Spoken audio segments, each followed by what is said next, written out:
한 조각의 빵을 훔친 72의 노인, 그녀를 신문하는 서울중앙지검 최연소 부장검사가 화들짝 놀라게 되는데, 어머니? 감동 63의 이야기 시작합니다. 구독과 좋아요, 알림 설정은 저에게 감동을 줍니다. 63빌딩만큼 높은 감동을 선사하겠습니다. 서울중앙지검 형사부 건물 안은 이른 아침부터 분주하다. 부장검사 한소연의 발걸음은 오늘도 빠르다. 검은색 정장 아래 단정하게 묶은 머리는 그녀의 단호한 성격을 대변하듯 흐트러짐이 없다. 40이라는 나이가 무색하게 젊어 보이는 얼굴이지만 깊이 있는 눈빛은 세상을 꿰뚫어보는 듯한 날카로움이 있다. 소연은 오늘도 새벽같이 출근하여 사건 기록을 검토한다. 형광펜으로 중요한 부분을 표시하며 사건의 맥락을 읽어내려가는 동안 그녀의 머릿속에서는 피해자들의 목소리가 생생하게 울린다. 정의 구현을 위해 밤낮 없이 일하는 것이 그녀의 삶이었다. 하지만 아무리 바쁘게 살아도 마음 한구석의 허전함은 채워지지 않는다. 사무실 서랍 깊숙이에는 낡은 사진 한 장이 있다. 초등학교 1학년 때 어머니와 함께 찍은 마지막 사진이다. 검정 원피스를 입은 어머니는 환한 미소를 짓고 있다. 사진 속 어머니의 왼쪽 손목에는 달과 별 모양의 점이 선명하다. 그것은 소연이 어머니에 대해 가진 가장 뚜렷한 기억이다. 어머니의 손목을 잡고 걸을 때면 그 점을 장난스레 만지작거리곤 했었다. 법학전문대학원을 졸업하고 검사가 되기까지 소연의 삶은 순탄치 않았다. 7살에 고아원으로 보내진 후 그녀는 새로운 성씨를 받아 한소연이라는 이름으로 살아왔다. 본명인 강소영은 먼 과거의 기억처럼 희미해졌다. 하지만 어머니를 생각하면 여전히 가슴 한켠이 아려온다. 밤늦게 퇴근할 때면 창밖의 달을 보며 어머니의 안부를 걱정하곤 한다. 살아계신지, 건강은 어떠신지, 그녀 역시 딸을 그리워하고 있는지. 검사실의 시계가 아침 10시를 가리킬 때 새로운 사건 하나가 소연의 책상 위에 올라온다. 생계형 절도 사건. 기록을 펼치자 피의자의 사진이 눈에 들어온다. 72의 여성 김명자. 주름진 얼굴에는 세월의 무게가 깊이 새겨져 있다. 며칠째 끼니를 거르다가 빵을 훔쳤다는 그녀의 조서를 읽으며 소연의 마음이 무거워진다. 사건 검토를 마치고 피의자 조사실로 향하는 발걸음이 평소보다 느리다. 문을 열고 들어서는 순간 소연의 동작이 잠시 멈춘다. 조사실 의자에 앉아있는 김명자의 모습에서 이상한 낯익음을 느끼기 때문이다. 주름진 손으로 무릎을 꼭 쥐고 있는 모습, 긴장한 듯 바닥만 바라보는 눈빛, 그리고 무엇보다 불안한 듯 입술을 씹는 습관까지. 어디선가 본 듯한 모든 것들이 소연의 가슴 한켠을 울린다. 조사가 시작되고 김명자는 떨리는 목소리로 자신의 상황을 설명한다. 수십 년간 식당에서 일하다 은퇴한 후 나이로 인해 더 이상 일자리를 구하지 못했다는 것이다. 그녀의 말 한마디 한마디가 소연의 귓가에 맴돈다. 특히 웃을 때 보이는 보조개는 소연이 어린 시절 거울 속에서 보았던 바로 그것과 닮아 있다. 주변 검사들도 그들의 닮은 꼴을 알아차린다. 부장님이랑 참 닮으셨네요. 라는 말에 소연의 심장이 빠르게 뛰기 시작한다.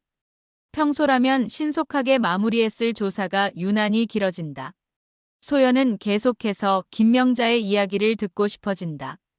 그녀의 과거, 현재, 그리고 그 사이에 묻혀 있을지 모르는 자신과의 연결고리를 찾고 싶은 욕망이 강하게 일어난다.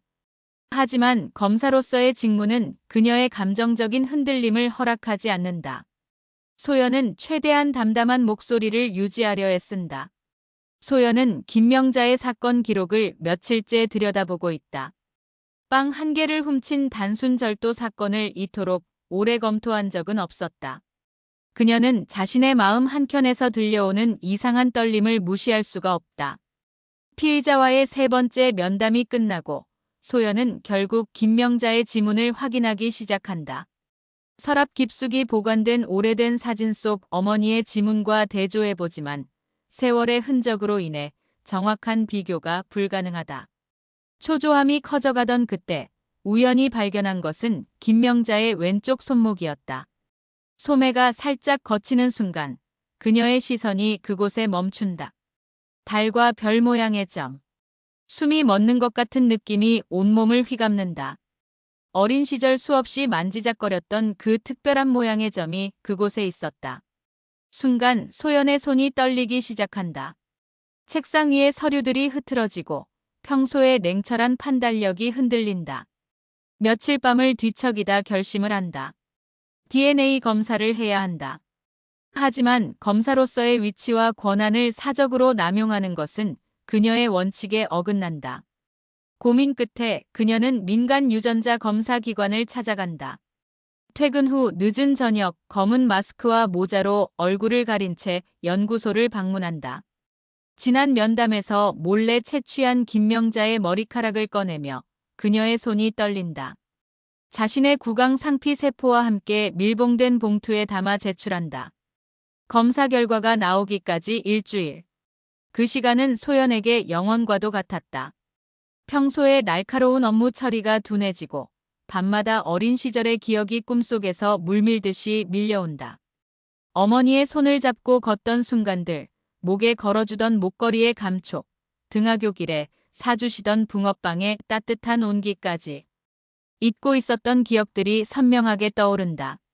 업무 시간 내내 휴대폰을 확인하는 버릇이 생겼다. 연구소에서 걸려올 전화를 기다리며 매 순간 가슴이 쿵쾅거린다. 검사장실에서 열리는 중요한 회의 도중에도 그녀의 정신은 자꾸만 다른 곳을 헤맨다. 동료들은 그녀의 달라진 모습을 의아하게 바라본다. 늘 정확하고 냉철했던 부장검사의 판단이 흐려지고 있다는 소문이 조심스레 퍼진다. 마침내 연구소에서 연락이 온다. 퇴근 후 결과를 받으러 오라는 것이다. 소연은 그날 하루 종일 진땀을 흘린다. 시계는 평소보다 더디게 돌아가는 것만 같다. 마지막 업무를 마치고 연구소로 향하는 차 안에서 그녀의 심장은 터질 듯이 뛴다. 주차장에 차를 세우고 나서도 한참을 움직이지 못한다. 떨리는 발걸음으로 연구소에 들어선다. 흰 가운을 입은 연구원이 건네는 하얀 봉투를 받아들며 소연의 손끝이 저린다. 그 자리에서 봉투를 뜯을 용기가 나지 않아 근처 공원의 벤치를 찾아 앉는다. 어둑해진 하늘 아래 가로등 불빛이 봉투 위로 희미하게 떨어진다. 마침내 결과지를 꺼내든다. 눈을 감았다가 천천히 뜨며 한 글자 한 글자를 읽어내려간다. 모녀관계 일치율 99.9%. 숫자들이 흐릿하게 흔들린다. 세상이 돌아가는 것 같다. 수십 년간 가슴 한켠을 채우고 있던 허전함이 일순간 밀려오는 감정에 휩싸여 무너진다. 그토록 찾아 헤매던 어머니가 바로 눈앞에 있었다는 사실이 믿기지 않는다. 차가운 공원 벤치에 얼마나 오래 앉아 있었는지 모른다.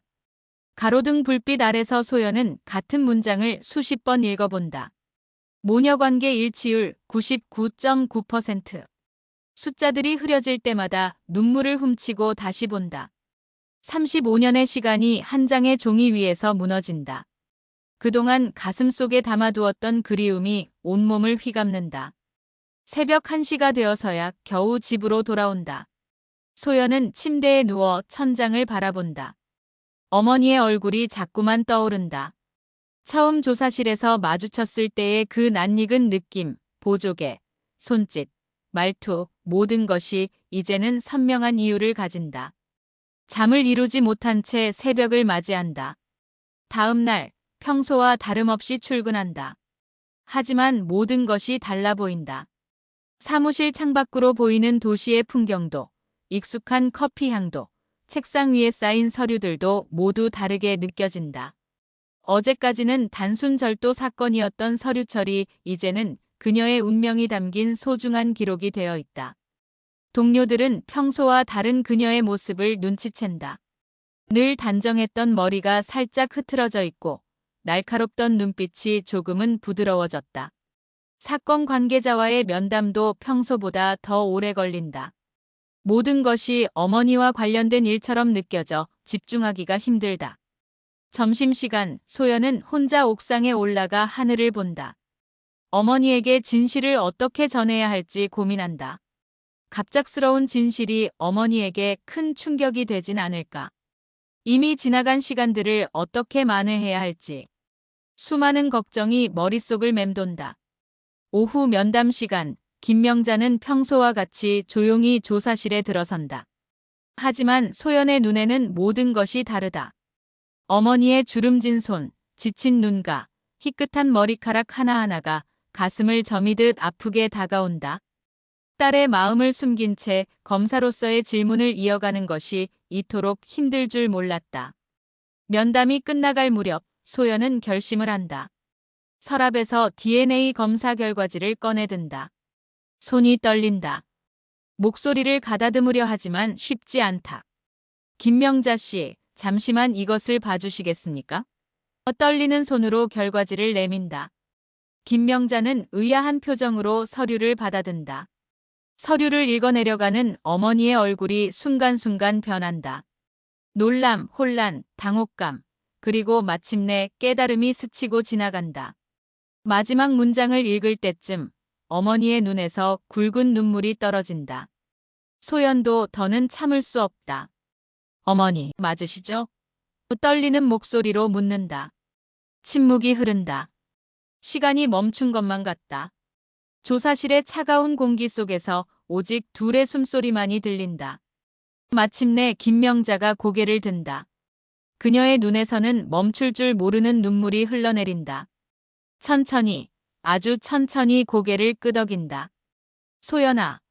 어머니의 떨리는 목소리가 조사실을 울린다. 쏟아지는 눈물 때문에 서로의 얼굴도 제대로 보지 못한다. 검사와 피의자라는 현실의 벽이 무너지고 그 자리에 35년 전 흩어졌던 모녀가 다시 만났다. 소연은 자신도 모르게 자리에서 일어나 어머니에게 다가간다. 차가운 조사실의 공기가 따뜻하게 녹아내린다. 조사실의 시계가 멈춘 것만 같다. 형광등 아래 마주 앉은 모녀의 눈물만이 시간의 흐름을 말해준다. 소연은 급히 자리를 옮겨 어머니 곁에 앉는다. 수갑을 풀어드리고 싶은 충동을 겨우 억누른다. 아직은 검사와 피의자라는 현실의 벽을 완전히 무너뜨릴 수 없다는 것을 잘 알기 때문이다. 김명자는 떨리는 손으로 딸의 얼굴을 매만진다. 마지막으로 본 7살 소녀의 얼굴이 어느새 당당한 여검사가 되어 있다. 그녀의 눈에서는 후회와 자책, 그리고 자부심이 뒤섞인 눈물이 흘러내린다. 혼자 자란 딸이 얼마나 많은 어려움을 겪었을지, 얼마나 많은 밤을 외로워했을지 생각하니 가슴이 미어진다. 어머니는 IMF 시절의 이야기를 꺼낸다. 남편과 사별하고 빚더미에 눌려 하루하루가 지옥 같았다고 한다. 밤낮 없이 일해도 빚은 줄어들 기미가 보이지 않았다. 빚쟁이들의 협박은 날로 심해졌고 결국 어린 소연이를 고아원에 맡기는 것 말고는 다른 선택지가 없었다고 한다. 그날, 널 보낸 그날이 내 인생에서 가장 가슴 아픈 날이었어. 어머니의 목소리가 흔들린다. 딸이 입양이 되었다는 소식을 들은 후 그녀의 삶은 완전히 무너져 내렸다. 딸을 다시 찾을 수 있다는 희망마저 사라진 것이다. 그 후로도 식당 일을 계속했지만 나이가 들수록 일거리는 줄어들었고 결국 생활고에 시달리게 되었다. 소연은 어머니의 이야기를 들으며 지난 시간을 이해하기 시작한다. 어린 시절 느꼈던 원망과 서운함이 조금씩 녹아내린다. 그녀 역시 자신의 이야기를 털어놓는다. 고아원에서의 생활, 새로운 이름을 받아들이던 순간, 그리고 공부에 매진하며 버텨온 시간들. 그 모든 것이 지금의 자신을 만들어 주었다는 것을. 이야기를 나누는 동안 해가 저문다. 조사실 창밖으로 붉은 노을이 들어온다. 소연은 어머니의 앞으로 새로운 서류 하나를 내민다. 기소유예 처분이다. 생계형 범죄이고 초범인 점, 그리고 자백과 반성이 있었다는 점을 참작한 것이다. 어머니는 고개를 숙이며 눈물을 훔친다. 소연은 조심스레 제안한다. 어머니를 자신의 반포 아파트로 모시고 싶다고. 처음에는 고개를 저으시는 어머니였지만 딸의 진심 어린 눈빛을 보며 천천히 마음을 열어간다. 이제는 제가 어머니를 모실 차례예요. 더 이상 혼자 지내시면 안 돼요. 소연의 목소리에는 간절함이 묻어난다. 창밖이 완전히 어두워질 때쯤 모녀는 조사실을 나선다. 처음으로 나란히 걷는 발걸음이 어색하면서도 자연스럽다. 서울의 밤거리가 이토록 따뜻하게 느껴진 적이 없다. 소연은 어머니의 손을 살며시 잡는다. 그 손 위에 있는 달과 별 모양의 점이 이제는 슬픔이 아닌 희망의 표식으로 빛난다. 반포의 고층 아파트로 이사하는 날, 어머니는 오랫동안 살던 월세방을 떠나며 눈물을 훔친다. 작은 집 몇 개가 전부다. 소연은 어머니의 짐을 챙기며 옷장 깊숙한 곳에서 오래된 사진 한 장을 발견한다. 35년 전 자신이 고아원으로 떠나던 날 찍은 사진이다. 어머니는 그 사진을 늘 가슴에 품고 살았다고 한다. 새로운 보금자리에서의 첫 아침이 밝아온다. 소연은 평소보다 일찍 일어나 아침 식사를 준비하려 하지만 어머니는 이미 부엌에서 바쁘게 움직이고 있다. 된장찌개 냄새가 온 집안에 가득하다. 어린 시절 기억 속에 그 맛이 그대로다. 소연은 눈물이 날 것 같은 마음을 달래며 숟가락을 든다. 검사의 삶과 딸의 삶 사이에서 소연은 새로운 균형을 찾아간다. 아침에는 어머니가 준비해 주신 도시락을 들고 출근하고 저녁에는 일찍 퇴근하려 노력한다. 주말이면 함께 장을 보러 가고 어머니가 좋아하시는 드라마도 함께 본다. 서로를 알아가는 시간이 쌓여갈수록 그들의 일상은 더욱 따뜻해진다. 어느 날 저녁 소연은 어머니에게 중요한 결심을 털어놓는다.